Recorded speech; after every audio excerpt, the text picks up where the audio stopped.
Pessoal, dando início a mais um programa Contrato Social Podcast e hoje com a advogada, economista, doutora Sofia Monteiro. Doutora Sofia Monteiro, seja bem-vinda ao nosso programa. Muito obrigada, é um prazer estar com você aqui, Thomas. Para contextualizar, falar aqui da sua mini bio, é sócia da Buzi Signorelli Advocacia e da Leme Consultores. É consultora no Banco Mundial, doutoranda na Universidade de São Paulo. Sofia, você poderia falar um pouco da sua trajetória acadêmica? Por que você escolheu direito? Quais foram seus perrengues aí no início da carreira? Com certeza, Thomas. Então, a gente gosta sempre de falar da parte boa, né? Mas tem aí o iceberg vai muito mais embaixo do nível da água, né? E assim, eu venho de uma família de advogados, então escolher o direito era muito, muito óbvio para mim. Mas eu brinco que o direito me escolheu, mas eu também escolhi ele, assim, não tinha como ser diferente. Eu adoro advocacia, sou realmente apaixonada pelo que eu faço, mas eu acabei, assim, eu sou uma pessoa muito curiosa, eu gosto muito de aprender coisas novas, estudar, e acabei tendo uma formação um pouco multidisciplinar, né? Eu fiz Relações Internacionais, Direito e Economia, e durante ali a faculdade eu me perguntava se eu realmente queria seguir, né, no direito. E foi engraçado porque eu acabei eu fiz um mestrado em Direito, fiz um mestrado em Finanças. E durante meu mestrado em Finanças, no COPEAD da UFRJ, eu me perguntava assim, se eu não deveria ir para, né, finanças, private equity, que era uma área que eu gostava muito. E aí eu era a única advogada na sala, assim, todos eram ou engenheiros, né, eu trabalhava ali com logística. E aí eu me descobri, eu acho que eu sou advogada mesmo, assim. Porque todo mundo me via como advogada, meio que me reconhecia como tanto, então eu acho que foi uma coisa meio natural. Mas assim, a advocacia tem, né, seus muitos percalços, especialmente no começo, né? A gente tem muita dificuldade para ser reconhecido no meio empresarial, ainda mais assim, no meio de arbitragem, que eu milito muito.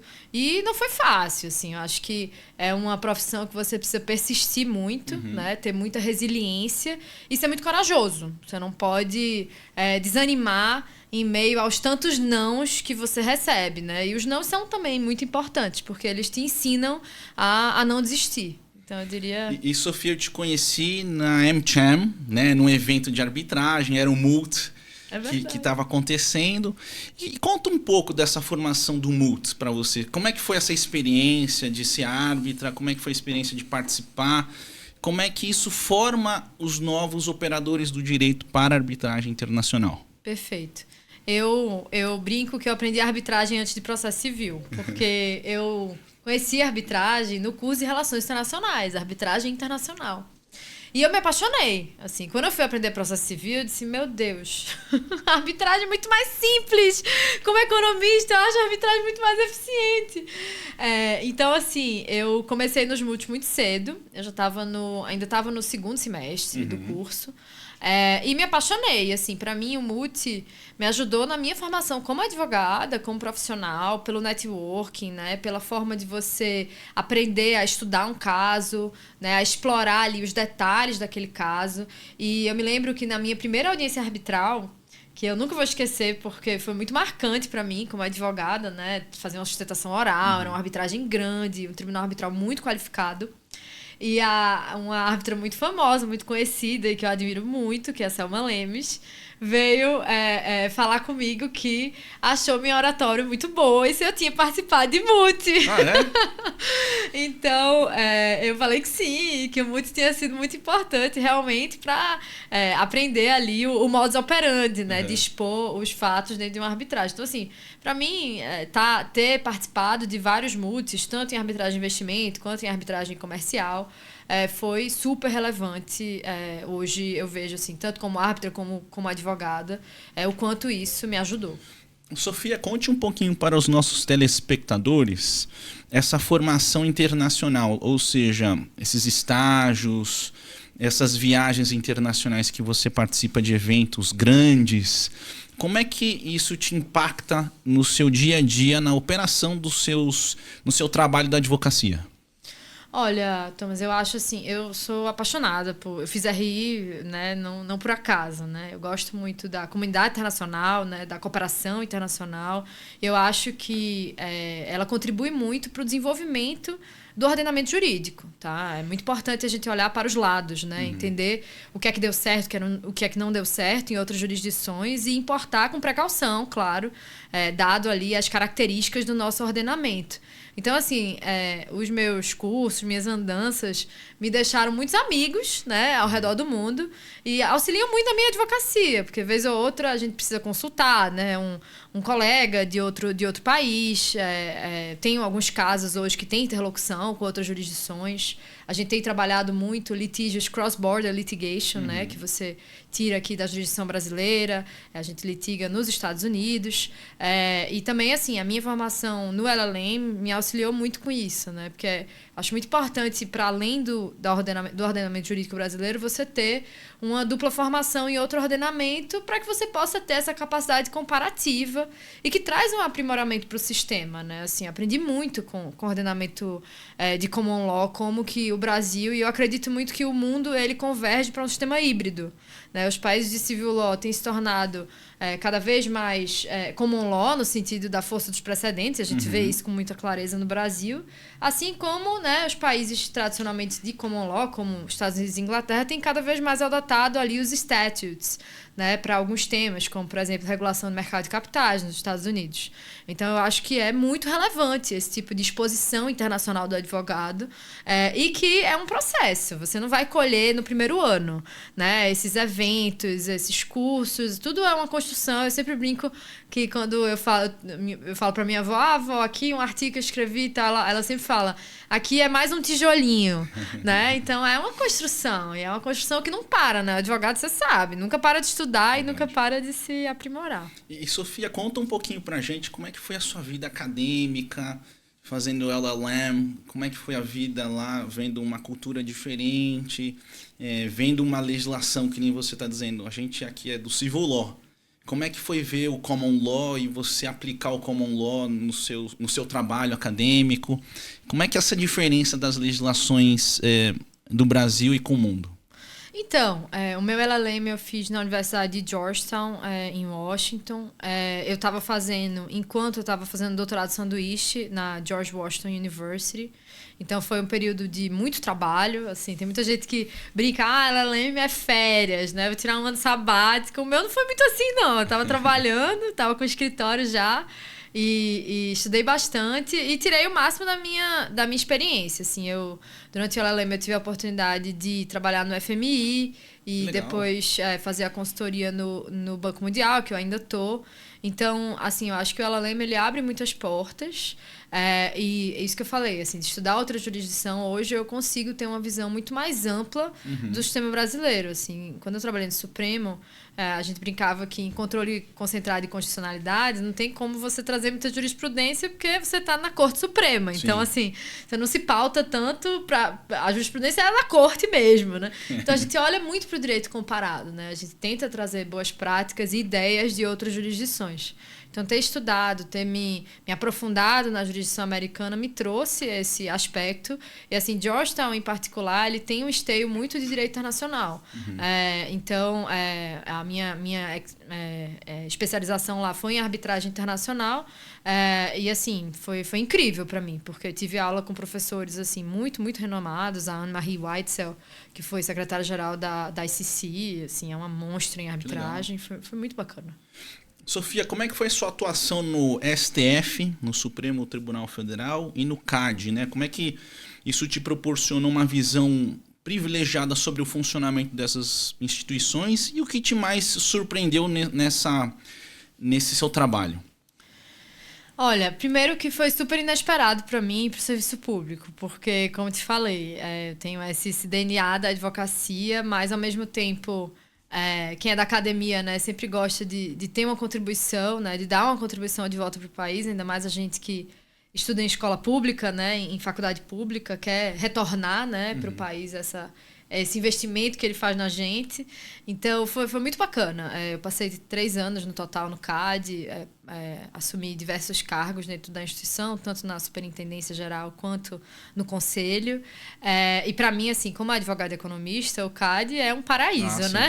É o lugar para estudar, é o lugar, né? Exato. Então foi muito bacana. Eu guardo amigos de lá e, enfim, foi uma experiência muito bacana. E no STF também, foi incrível. Eu trabalhei com o ministro Fux, que foi um chefe maravilhoso, me ensinou muito, um julgador muito dedicado e, assim, pude aplicar muito a análise econômica do direito durante ali as minhas ponderações, né? Eu trabalhava com controle concentrado de constitucionalidade. Então, foi muito bacana. É muito legal você conhecer o outro lado do balcão. Primeiro que você aprende a respeitar mais o trabalho dos servidores, que, né, sou testemunha, no Serviço Público Federal você trabalha muito. E segundo que você aprende ali, né, a entender um pouco mais do arrazoado do julgador, né, de como é que você constrói ali a cognição. E hoje, no meu trabalho como advogada e consultora, isso me auxilia bastante. Sofia, conta um pouco aí da sua vida pessoal, né? Você casou, teve um meninão. Como é que na verdade, você ter o lado pessoal e compatibilizar com o seu lado profissional? Claro. Pra mulher é sempre Isso um desafio, é super né? difícil, né? Pra mulher é sempre um desafio. Meu bebê tá com 4 meses, então... desde o primeiro mês eu já estava viajando a trabalho, voltei a trabalhar com 1 semana. Uau! E, assim, pra mim, eu sempre brinco que a gente, como mulher, você nasce a mãe e nasce a culpa, né?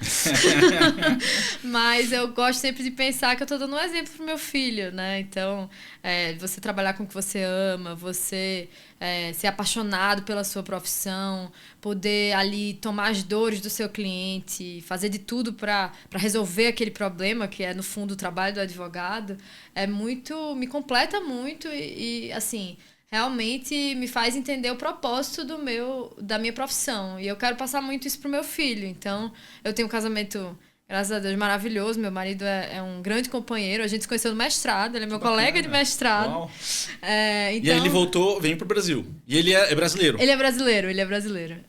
Ele é carioca. A gente se conheceu no COPEAD, porque eu fiz o mestrado também em finanças aqui, né? E a gente brinca que lá em casa é chuva de diploma, porque ele fez 2 graduações, mestrado e doutorado, eu fiz 3 mestrado e doutorado. Então, não, assim... Temos que convidá-lo para o nosso programa aqui, então, Sofia. É bom que a gente se entende, né? Depois que você faz doutorado, você se entende.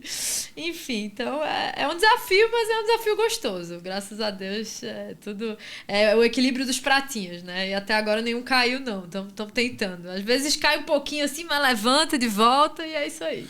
Sofia, na sua opinião, você que vê arbitragem internacional, você que está aqui no Brasil também vê a arbitragem caminhando no Brasil, você acha que tem um desequilíbrio da arbitragem do Brasil em relação à arbitragem que acontece no mundo inteiro?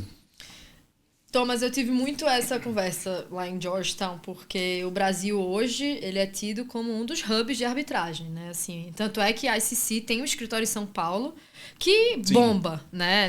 Em relação à América Latina, ele é uma referência. Eu acho que o Brasil é uma jurisdição muito favorável à arbitragem. Eu acho que a jurisprudência do Superior Tribunal de Justiça e do Supremo, ela tem sido muito amigável à arbitragem, que pese, né, recentes acontecimentos ali de casos paradigmáticos tratando sobre imparcialidade dos árbitros, mas é uma coisa pontual. Mas eu acho que, de uma forma geral, o nosso ordenamento jurídico é muito favorável.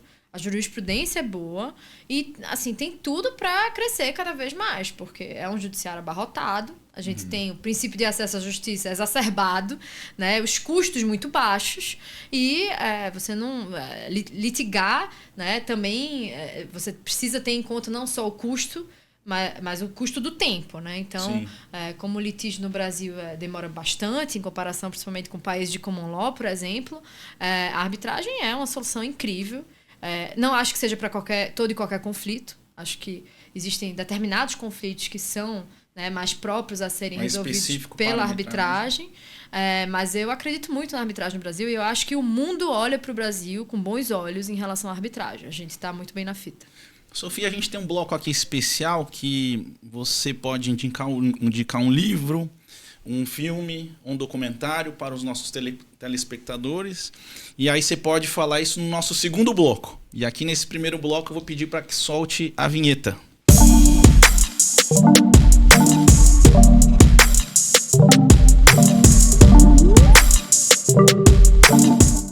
Pessoal, retornando ao nosso programa Contrato Social e hoje com a advogada Sofia Monteiro.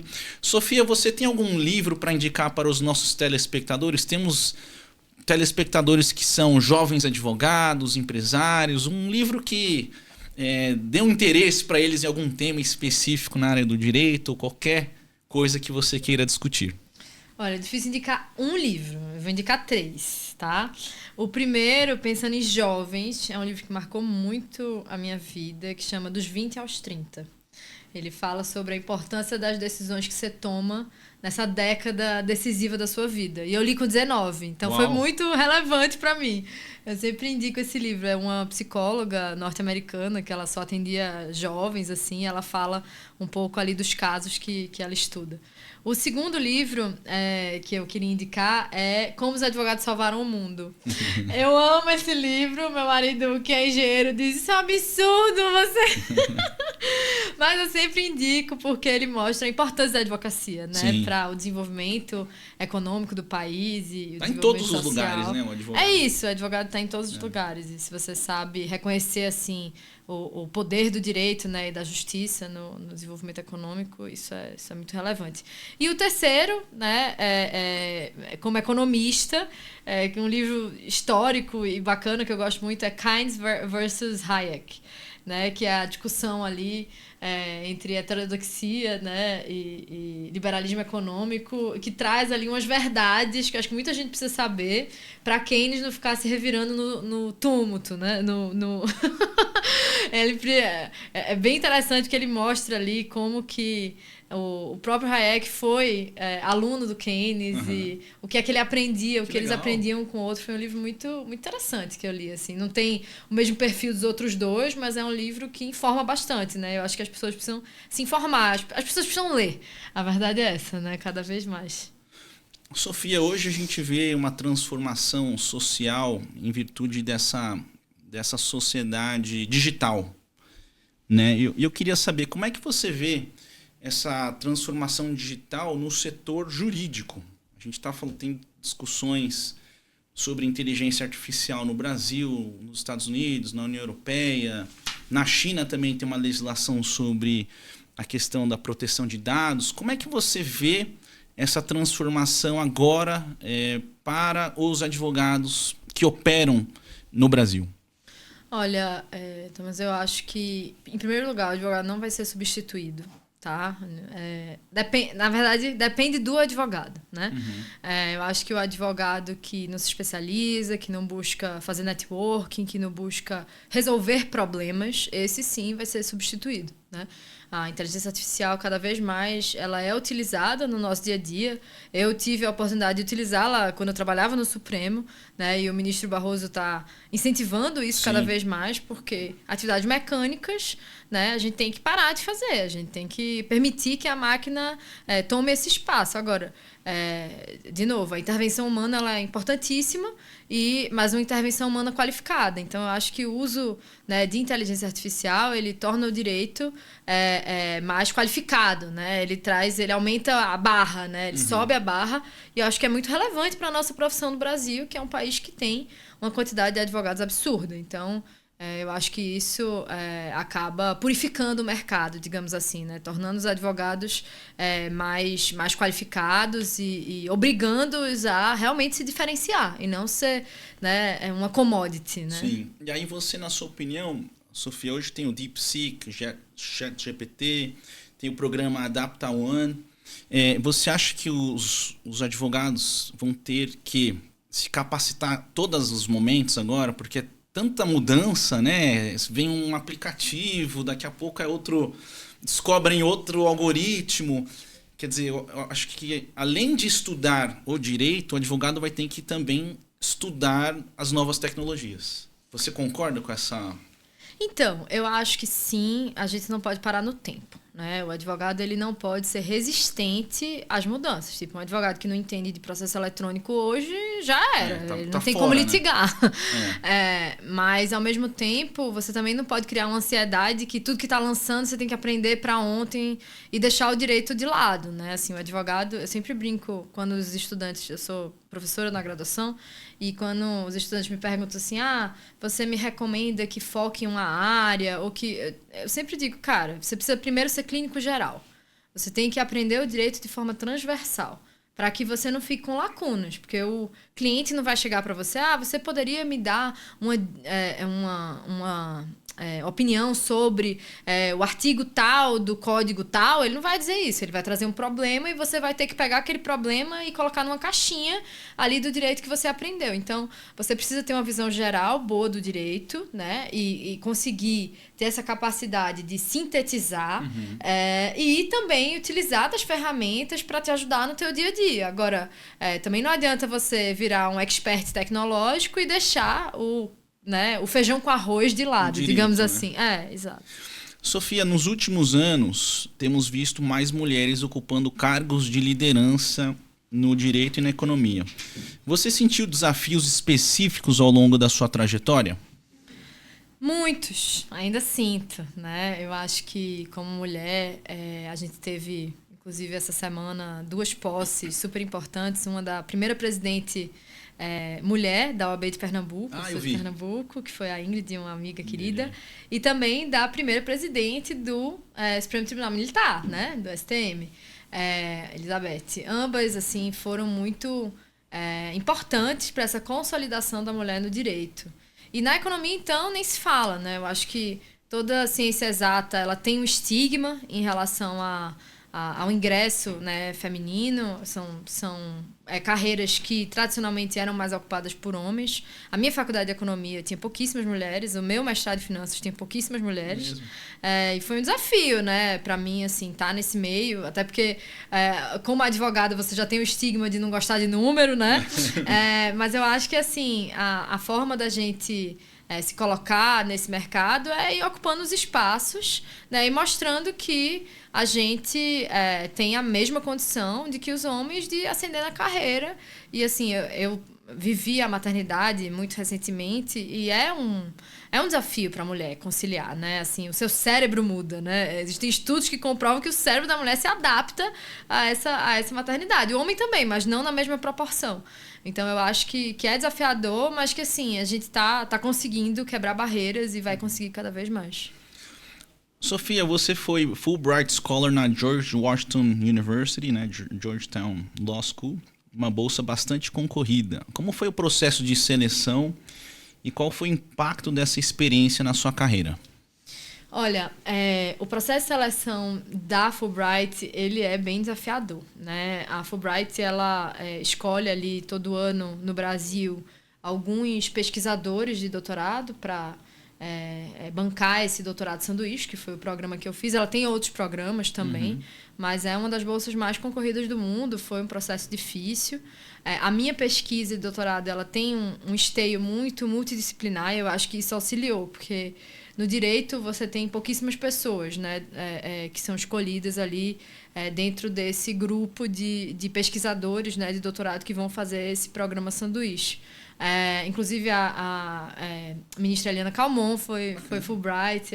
Então foi muito legal, foi muito especial para mim ter sido escolhida. A Fulbright é uma comunidade, antes de tudo, então tenho, né, tem colegas, os também. Tem os alumnis, que a gente se comunica bastante, e o propósito, né, a gente quando volta da Fulbright temos a missão de fomentar a pesquisa no Brasil, né, continuar trazendo essa importância da pesquisa no desenvolvimento econômico brasileiro. Doutora Sofia, agora, antes da gente terminar, queria aqui que você colocasse suas considerações finais. Qual que é o conselho que você daria para os jovens advogados que estão iniciando a sua carreira, ou também os economistas que estão iniciando a sua carreira? E como é que ter essa visão dessa sua carreira multidisciplinar? Como é que foi essa formação para você e qual a sugestão que você daria para os jovens advogados e economistas? Olha, eu brinco que o direito ele não é uma ilha, né? O direito tem que ter ponte. Então, o direito ele é multidisciplinar. É uma ciência complexa, que lida com o ser humano é muito complexo. Eu acho que cada vez mais os advogados precisam buscar essa multidisciplinariedade. Não necessariamente em direito e economia, que foi a que eu procurei, né, direito e economia RI, mas, né, contabilidade, ciências sociais, psicologia, né, o direito ele tem esse viés multifacetário. Acho que o conselho que eu dou é, primeiro, nunca pare de ser curioso, né? O advogado ele precisa estar sempre estudando e precisa ter essa curiosidade latente de conseguir ali encaixar quebra-cabeças, cada história, cada narrativa é um quebra-cabeça. E ser resiliente. Eu acho que o que falta hoje, né, no jovem que está começando a carreira, é aprender que ele vai bater muito com a cabeça na parede, né? Ele vai ter que ralar muito, né? O que eu sinto é que muitas vezes você quer a parte boa que chega depois de muita ralação, né? E assim, eu vejo muito na minha trajetória que é o que eu te falei, cada conquista é um tijolinho, né? E não é do dia para a noite que isso acontece. Então você tem que ter paciência e você não pode desistir. Eu acho que esse é a principal mensagem que eu deixaria para quem está começando agora. Pessoal, quero aqui agradecer a presença de vocês até esse presente momento e agradecer a Sofia Monteiro pela belíssima exposição. Sofia, fica o convite para o próximo programa, mas você traz o seu marido também. E eu queria aqui te agradecer aqui, pela sua participação no nosso Contrato Social Podcast. Muito obrigada, Thomas. Até a próxima. Até a próxima, pessoal.